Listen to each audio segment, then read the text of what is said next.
In the early months of 1931, Dr. Cornelius Rhoads was invited to Puerto Rico at the behest of the Rockefeller Anemia Commission to conduct clinical research in San Juan, Puerto Rico. Puerto Ricans at that time were experiencing a hookworm endemic, and the commission wanted to test their new treatments. On November 10th of that year, Dr. Rhoads was at a party at a Puerto Rican co-worker's house in Sidra, Puerto Rico. After some drinks, he left, returned to his car, and found it had been vandalized and broken into with several items stolen. Afterwards, he went to his office in a state of drunkenness and anger and wrote a letter to a colleague in Boston. The letter starts off innocently as correspondence between one friend to another.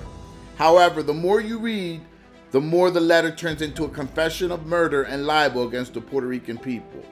He wrote, "I can get a damn fine job here, and I am tempted to take it.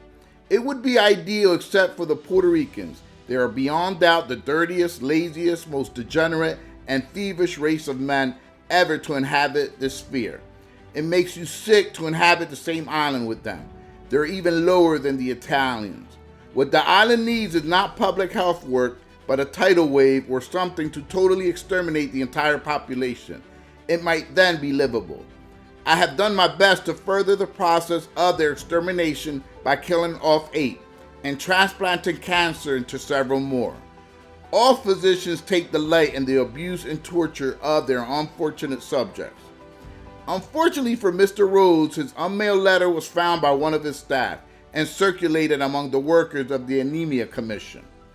After learning the letter was going to be discussed by the Puerto Rico Medical Association, he returned to New York in December of that year. By January of 1932, the Nationalist Party had gotten a copy of the letter and used it as evidence about American imperialist intentions for Puerto Rico and Puerto Ricans. Rhoads, for his part, insisted that he was joking in his letter. He called it a fantastic and playful composition written entirely for his own diversion and intended as a parody on supposed attitudes of some American minds in Puerto Rico. Due to the uproar, an investigation was conducted by the Puerto Rican Attorney General, Ramon Quiñones. The investigation included the review of case files for the 257 patients treated by Rhoads and the Rockefeller Commission, and the 13 who died during this period. The investigation found no evidence of any crimes described in Rhoads' letter. Rhoads was also investigated by the acting governor of the island, James R. Beverly, and the Rockefeller Institute, and neither was able to find any evidence that Dr. Rhoads had killed any Puerto Ricans. Following this incident, Dr. Cornelius Rhoads managed to create a rather extensive resume that included successful treatments for anemia, cancer care, and research. He was also commissioned as a colonel during World War II with the task of establishing U.S. Army chemical weapons laboratories around the country. These laboratories included secret experiments on more than 60,000 U.S. soldiers, mostly of color. He was even on the cover of Time magazine for his work in the field of cancer. He died on August 13, 1959, and 20 years later, in 1979, the American Association for Cancer Research established the Cornelius P. Rhoads Memorial Prize in his honor. However, in 1982, Puerto Rican social scientist and writer Pedro Aponte Vasquez discovered new information which questioned the validity of the investigations against Rhoads. The most prominent finding by Vasquez was a 1932 letter written by Governor Beverly to the Associate Director of the Rockefeller Foundation, stating that Rhoads had written a second letter that was even worse than the first. This second letter was suppressed and destroyed at the time.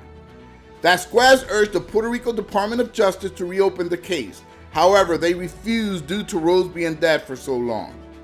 In 2002, Edwin Vasquez, a biology professor at the University of Puerto Rico, came across Rhoads' letter and contacted the American Association for Cancer Research about it. Revival of this issue generated a fresh wave of publicity, and in 2003, the American Association for Cancer Research, which had named an award in honor of Rhoads, decided to strip him of the honor. They stated that although there was no evidence of Dr. Rhoads killing patients or transplanting cancer cells, the letter itself was reprehensible enough to remove his name from the award. Let us know what you think in the comment section below. Help us to spread this video by sharing. Don't forget to subscribe and turn on the notification bell for more videos.